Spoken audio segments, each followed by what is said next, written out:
આજે આપ જોઈ રહ્યા છો અજંતા એલોરાના ગુફા ચિત્રો એ ટાઇટલ હેઠળ અમે ગ્રુપ શો કર્યો છે જે આજે 6 જૂનથી શરૂ થશે 3 દિવસ માટે.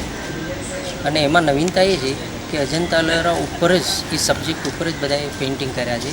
મિક્સ મીડિયા છે, કોઈ એક્રેલિકમાં છે, કોઈ ફોટોગ્રાફી છે અને ઘણી બધી અવનવી ડિઝાઇનમાં પોતાની રીતે એક આર્ટ રજૂ કર્યું છે. અને બીજી નવીનતા એ છે કે જ્યારે એક્ઝિબિશન જોવા જાય છે ત્યારે એ પોતાના હાથમાં દીવો લે, લાઇટો બંધ હશે અને પોતે જેને ગુફામાં જઈ રહ્યા છે કે એક અલગ જ ઇફેક્ટ, પોતાની એક ફિલિંગ આવે એના માટે આ રીતનું અમે એક સુંદર મજાનું આયોજન થઈ રહ્યું છે.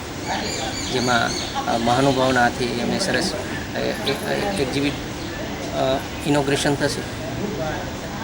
સર્કલ ઓફ આર્ટ હંમેશા 5-7 વર્ષથી એક નવીનતા લાવે છે અને એમાં અપંગ માનવ મંડળના બાળકો હતા જે બીજા ફિઝિકલી હેન્ડીકેપ એવાના શો કરી શકે, ચેરિટી શો કરે છે, પીછવાઈના કરી ચૂક્યા છે, રાજસ્થાન સાઈડના જે શૈલી છે બધા અલગ અલગ એના પણ અમે શો કર્યા છે. એટલે સર્કલ ઓફ આર્ટ આયોજિત અમે અવનવા પ્રયોગો બધા કરતા રહેતા હોય છે અને નવા આર્ટિસ્ટને વેલકમ કરીએ છીએ. એમાં જૂના પણ હોય છે, નામાંકિત કલાકારો પણ સામેલ છે. અવનવા બધા પ્રયોગો પણ એમાં પોતાની રીતે છૂટ આપવામાં આવે છે, પોતાની ફિલિંગ રજૂ કરે, પોતે પોતાનું આર્ટ જે ગમતું હોય એ એમાં કરી શકે. સર્કલ ઓફ આર્ટની ટીમમાં હું, રાજેશ બારિયા, અજય ચૌહાણ છે, પ્રીતિ કનેરિયા છે અને બીજા અમારી સાથે જોડાયેલા છે પાવનાબેન, જયેશ, શ્રુતિ, આ બધા અમારી ટીમ સાથે જોડાયેલા છે.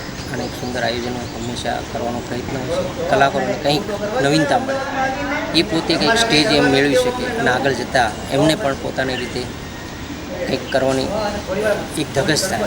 એવા ઘણા પણ એમાં કલાકારો તમને જોવા મળશે કે એ અમુક લોકો તો જે અંદર ઘરમાં બેઠા બેઠા જ કામ કરતા, બહાર એનું એક્ઝિબિટ કરવા માટે એની પાસે આઈડિયા, ત્યારે અમે એને એવું કંઈક કરવા માંગીએ છીએ કે બહાર આવીને લોકો સામે પોતાની કલા રજૂ કરે અને પ્રસ્તુત કરે તો એ લોકો સુધી પહોંચે. એવો અમારો પ્રયત્ન હંમેશા રહીશ.